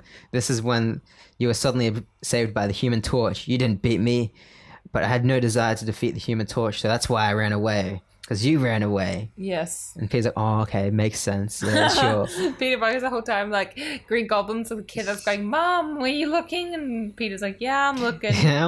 Yeah, sure. Yeah. It's a nice drawing you got there. And he says, I fled, allowing you to escape me, but you didn't beat me. Instead, you were saved by the Human Torch. Then he shows issue 23. Ooh. Jeez, if I was Spider-Man, I'd be yawning right now because this shit's boring. He pretty much is. He's like, yeah, whatever. And then he shows the time where he captured Spider-Man to bring him to the Crime Master. And he says, during our most recent battle, I had you completely beaten, see? You can't deny that. Well, once again, you were saved by a stroke of fate, the guise of a Crime Master. And I love how these projections, they're not from his point of view. They're just pretty much recreations of the panels. How does that work? I don't know. Or it's like that, you know, in Civil War where Iron Man creates that hologram memory device. Maybe that's where they got that from. Because that's what that is. Where he puts on the thing, it's like, it reconstructs memories. How is that going to become a plot device in Endgame? It won't, because they already used as a plot device in Civil War. No, it's because they're gonna rebuild the whole world. They're just gonna live in a simulation. So MCU from now on, they just live in like Ready Player One. Yeah, basically simulation theory. That's why Spider-Man goes to Europe. Oh yeah. Sorry. So sorry, Goblin keeps yakking on about all the times he didn't beat Spider-Man, even though it's pretty obvious he did. Yeah. He's just trying to cover it up. I didn't know fucking Green Goblin was such a pathetic thing. I know. He's so what's the word? Pathetic? Pathetic, like what?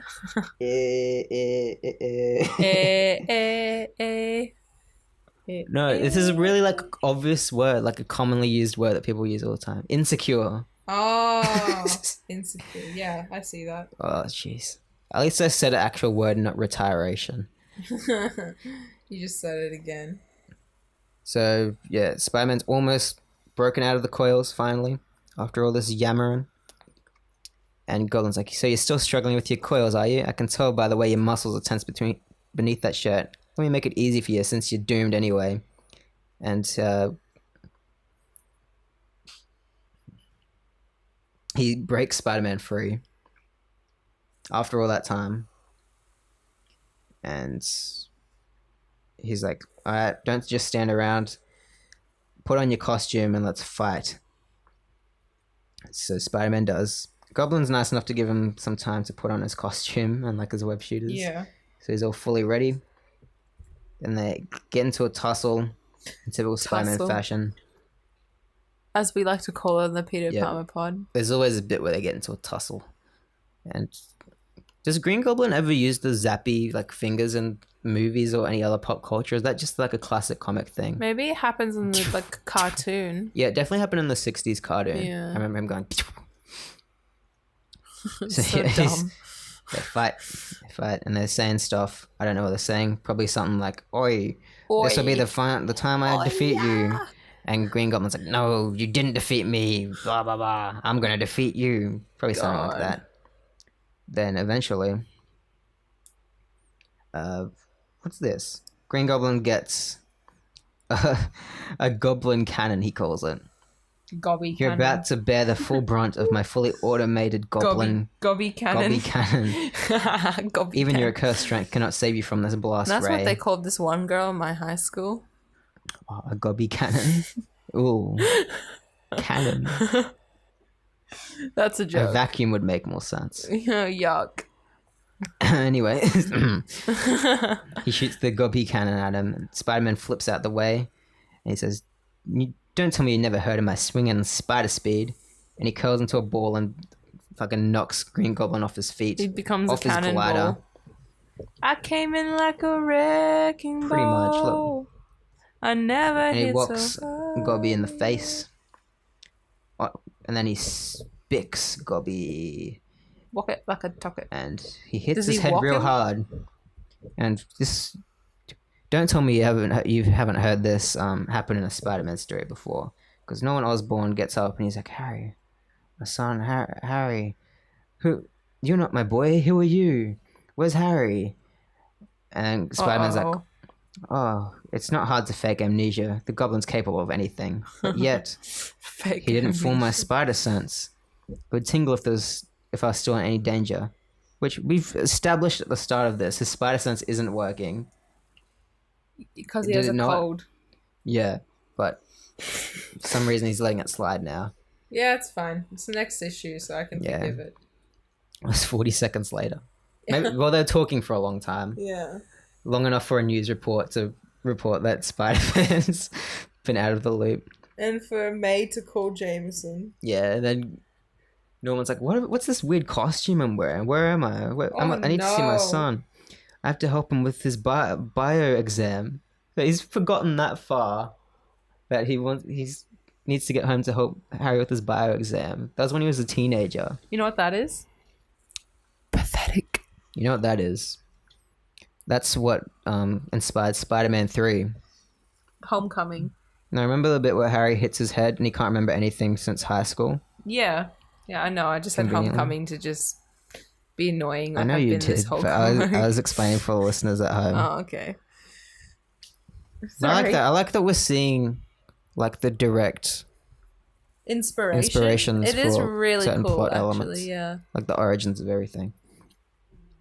So then the fire brigade arrives and they're like, oh, open up, the place is smoking, we're gonna break down the door. So Spider-Man changes Norman into his normal clothes like a nice boy. That would have taken a while, but you know. Did he He change throws- him? Like he stripped I'm him pretty down sure. and changed? Yeah, Yuck. he throws the goblin Dad suit bod. into the fire so there's no evidence. And Spider-Man's like, wait, I found this guy in here.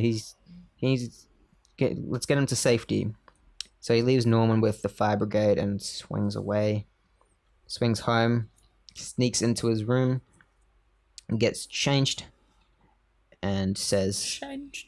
why must I hurt everything I touch? Oh my god, here we go. Uncle Ben, Betty Brant, and now Aunt May.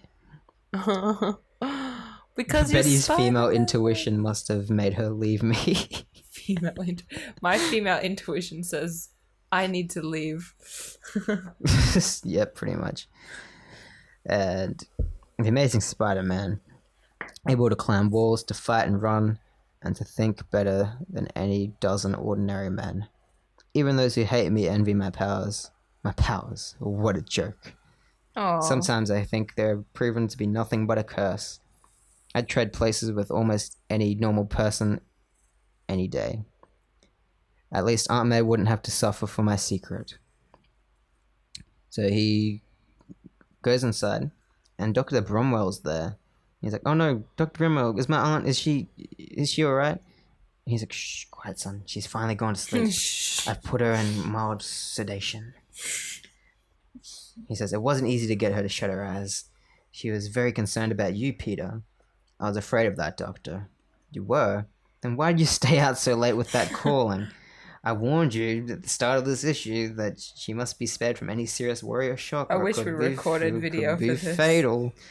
We have to start doing it one day. Yeah. I reckon they would get more Views. because people would be more inclined to watch the YouTube version. And we could have like pictures pop up. Anyway, that's it. Or some cool Spider-Man like decorations in the room. Yeah, we'll need to make like a background. Yeah. Then we have to record the same place every week, wouldn't we? God. Well, we wouldn't have to. We can, if there's a week where we have to don't. look professional. We have to wear headphones. No. Okay. No. We don't. We probably should be wearing headphones so we can hear the levels and stuff. It's fine. Because then I wouldn't sit back here and just like talk and assume that it's fine. I'm sure this sounds real great. Yeah, it probably sounds awesome.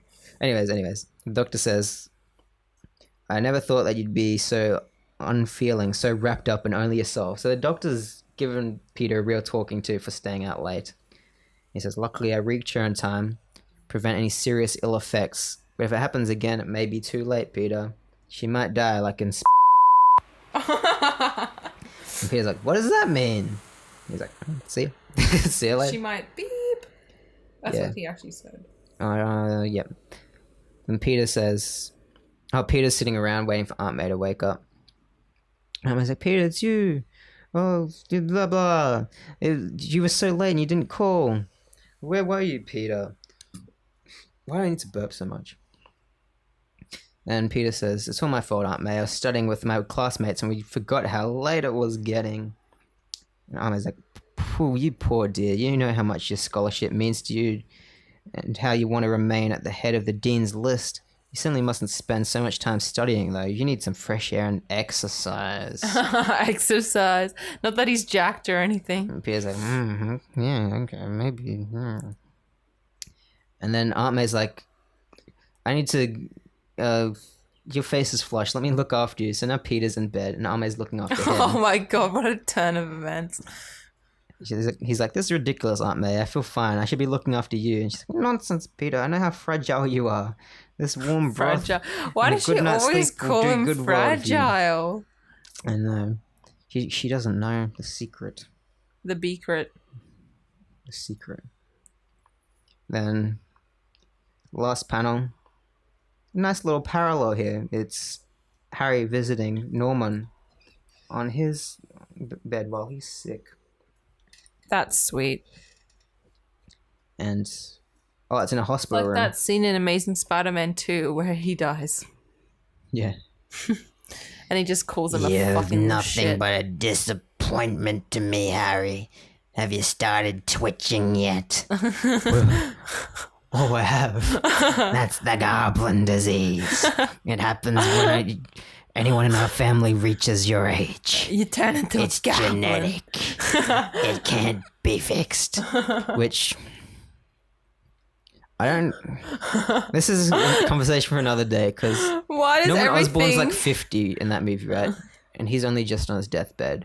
Why is Harry so concerned about this goblin disease, like in the now? He's like, "I need to find a cure immediately." Like Because he wants to be hitting up that pussy when he's 50, dude. all those like a little twitch.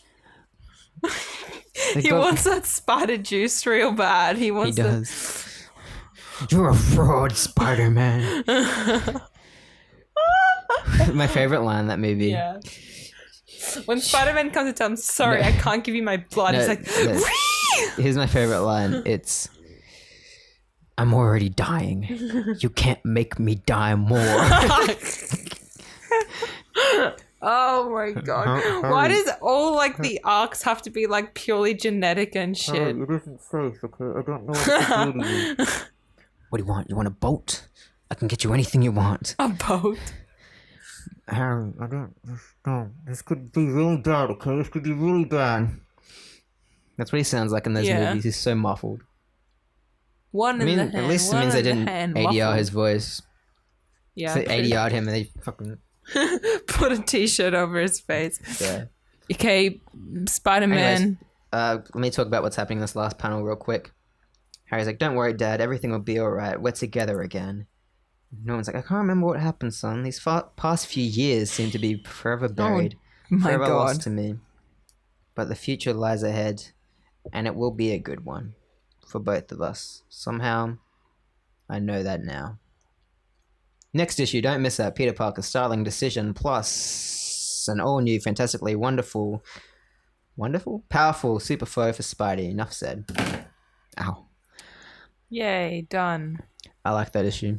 I thought that was good. We get insight into Norman Osborn. We finally get some juicy like character development. The first time Norman Osborn was revealed. The first time he forgets his past too. Yep. I actually remember an episode of the 90s cartoon, like this plot pretty much exactly happening. Like they recreated the bit where he wraps them the coils and like drags them away. And I distinctly remember they had the whole warehouse burning down. And Norman's like, I can't remember what, Spider-Man, why are you here? Oh my god. Like they did that same thing. That's so that's sad. pretty cool. Yeah. Pretty cool. It's pretty Because pathetic. I remember when I saw the cover of this, I'm like, that looks really familiar. Like I've seen that story before. Yeah. And when I was reading, I'm like, I've seen this before. You have. That 90s cartoon is good. Or maybe it's just the Mandela effect. Yeah. You never know. What's the origin of the Mandela effect again? Like Nelson Mandela said something and people thought he said they something think else. that he died in jail, Oh. but people were like are convinced that he didn't. What time are we at, by the way? Oh, shit. Okay. Oh, that's... All right, thank you for listening to the Peter Palmer Pretty much. podcast. If you want to follow us on social media, at Peter Palmer Pod on everything. And if you want to email us for God knows why, but peterpalmerpod@gmail.com. Yep. So next week, Annuals. next Monday, annual week, annual 2 and 3. And you've got to wait. Yeah, and also issue 41. Yes. Which is the first appearance of the Rhino. I know. Are we going to fit all that in one episode? Yeah. 2 annuals and an issue. Look, we'll give it a go. Yeah, all right. No, next week we have to be on the ball. Okay. This is a really scrambled, like, last minute thing. Yeah, true. But we didn't have to do an episode this week. We did a bonus one. Yes, But be so fucking be grateful. guys. Sit down. It's like, what? How late Be is it? grateful. It's like 1 a.m. That's only... That's prime time for Peter Palmer podcasting. Yeah, all of our bad episodes have been filmed at like this kind of hour of I'd night. argue some of our best ones. Really? Which ones? I like episode 4. Oh yeah, I got We're so delirious that listening back funny. to it, it's not even like listening to myself. Yeah, true. Because every other episode, like I can foresee like what I'm about to say. Yeah. Because my thought process is me, of course. Oh, you fucking idiot. Because I'm like, sometimes I think and I say, well, I think to myself like, why didn't I say that? Then I say it like right after that because I'm thinking the same speed as myself. But in that episode 4, there's some stuff I'm like, why would I ever say that? It's funny. It's really interesting. Yeah. And that's when you dropped a microphone on your mouth. Oh, that was funny. Actually, no, that's a good episode. Yeah. Yeah. Anyway. There's the other one we recorded at 1 a.m. where I said my favorite issue was issue 18. And you're like, what? Like 18? And you're like, 18? Because I didn't understand what you thought I said. 18. This is a bit where you're like laughing. Issue 18. Like, why are you laughing? And you're like, what do you mean A-team? Like, no, 18. Oh, no. Oy vey. That's one of my favorite bits. It's a good bit. Good bit. What was your favorite issue from my poorly explained? Both of them. Both of them. No, It's a nice little like two-parter. yeah.